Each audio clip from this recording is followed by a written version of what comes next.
Hey guys, well, this is T-Lyte here, and this is the first episode of my new series, Myth versus Fact. Basically, what it's going to be is I'm going to name a topic, and then I'm going to tell you about some different myths that people believe about that topic, and then after each myth, I'm going to tell you the way it really is with it. Today's topic is diabetes. I mean, it's really close to me because I'm type 1, so yeah, technically type 1 diabetes. So let's get started. First myth I'm going to tell you is apparently people believe that taking insulin cures diabetes. The fact behind this is while it does keep people alive, it doesn't cure it. They have to keep it. They have to take the insulin because their pancreas, which originally in a normal person without it produces insulin. Whenever a person gets diabetes, the immune system is believed to be attacking the pancreas or the beta cells. I don't exactly remember specifically, and this causes insulin to have to be externally given. The next myth is that diabetes is caused by obesity or eating too much sugar. There's some truth to this, but it's still a myth. While it can trigger type 2, even though it's not actually guaranteed, it has no relation to people who get diabetes type 1.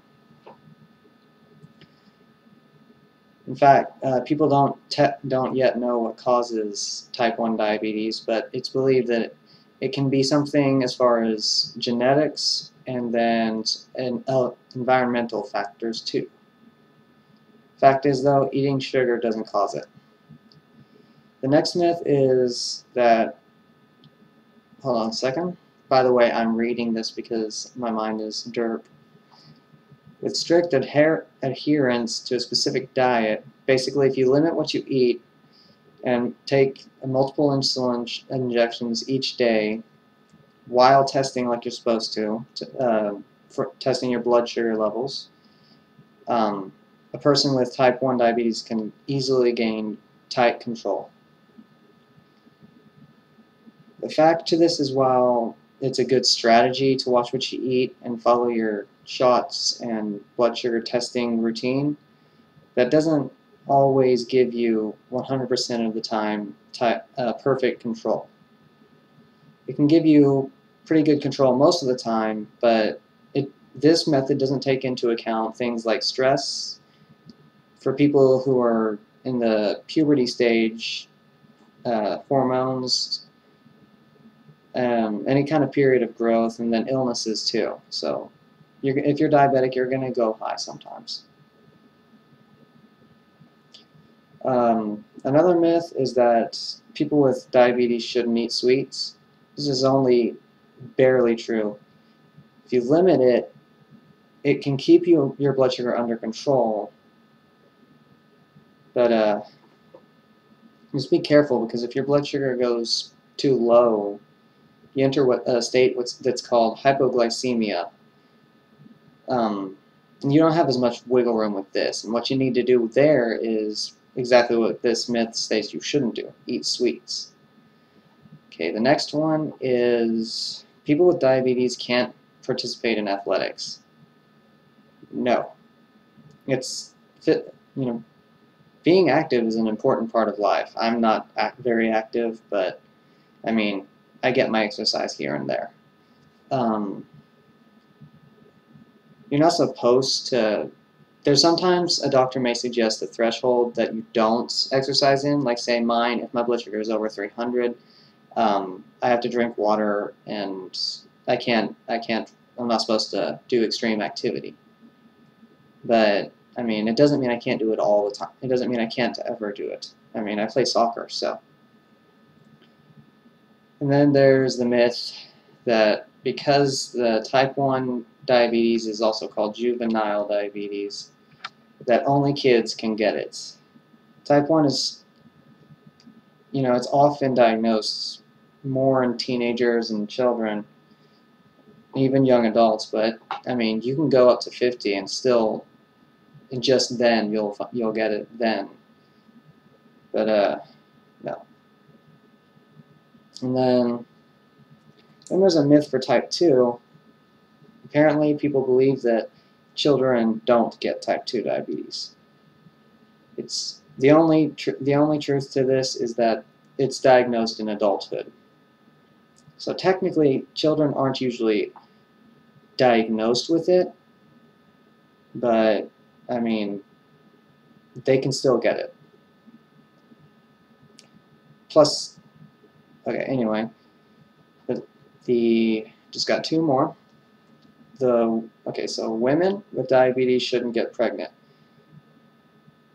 I don't know why people would believe such things. Because this might have been thought to be true at one time, but we have way more advanced technology now. So if you're a type 1 diabetic and you think you're not supposed to have children, don't worry about it. Plus, I mean, especially if it's the mom that has the diabetes, there's usually just about a little more than a 12% chance for the son or daughter of someone with diabetes to actually get the disease. And it's more like that's with when the dad has it. When it's just the mom, it's even less. I'm not so sure if about when both have it.